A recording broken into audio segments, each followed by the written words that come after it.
सबसे बड़ी चीज़ कि मैं अपनी जब गरीबी देखता हूँ ना, तो मेरे आँखें भर जाते हैं और मैं रोने लगता हूँ, क्योंकि मैं सोचा ही नहीं था कि मैं यहाँ तक पहुँच पाऊँगा। कभी मैंने सपना, एक तो सपना होता है ना। जब मैं पैदा हुआ था तो मेरी माँ मुझे दूसरे के घर में पैदा की और पापा कमाने वाले एक थे और पापा मेरे चना बेचते थे। बारिश में मेरा घर ढह गया था और घर में रहने की संभावना थी ही नहीं, तो बगल के एक ईंट का घर था, मेरे अपने गांव के थे वो, तो उनके घर में ही मेरा जन्म हुआ था शायद, ऐसी माँ बताती है मेरी।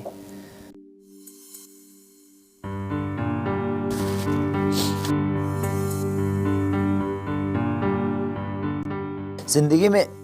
कुछ ऐसी चीज़ें होती है, कुछ पल ऐसी होती है कि मैं अपने पापा का जो मेहनत देखा, जो मेरे पापा, ऐसे बाप हर इंसान को मिले, ऐसी माँ हर इंसान को मिले कि जो अपने बच्चों के लिए इतनी सारे कष्ट उठाकर, हम 3 भाई हैं, अपने सगे 3 भाई हैं,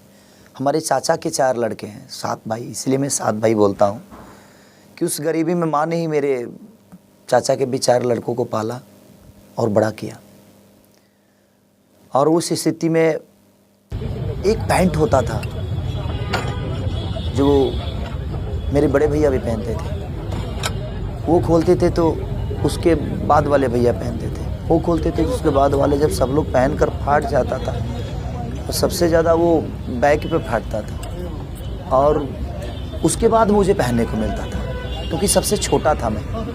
तो ट्रांसफ़र होता था ऐसे। हम लोग को एक ही कलर का हर आदमी को कपड़ा, शादी वादी होता था ना, किसी घर में बड़े भैया की शादी हुई थी तो एक ही कलर का हम 7 भाई को सिलवाया गया था, क्योंकि वो पहले सिलाता था पैंट। और मेरे पापा इतना मेहनत किए कि वो दिन में चना बेचते थे और रात में गार्ड का काम करते थे, कंपनी में कहीं गार्ड की भी नौकरी करते थे। तो सोते नहीं थे पापा, वही आते थे सुबह, तो 6 बजे सुबह आते थे पापा और 6 से लेकर 7, 8, 9 बजे तक सोते थे। फिर मंडी जाते थे, सामान लाते थे, प्याज, सड़ा हुआ प्याज पापा लाते थे, उसको सड़ा हुआ निकाल के जो अंदर का गुद्दा होता था ना, तो उनको फ्री में मिल जाता था,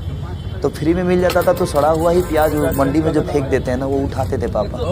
और वो लाते थे और सड़ा हुआ सब ऊपर से हटा के अंदर की गुद्दा निकाल कर उसको काटते थे और चना में बनाकर पापा बेचते थे। तो पापा 150-200 कमाते थे। फिर मम्मी मेरी वहाँ साथ रहने लगी, मम्मी साथ रहनी, मुझे गांव पे छोड़े, मम्मी ने छोड़ा कि मैं 6 साल का था, तब से मैं गांव पे चाचा के साथ रहने लगा। मम्मी मुझे 6 साल में ही छोड़ के दिल्ली रहने लगी, क्योंकि पापा को बना खिलाने वाला कोई नहीं था।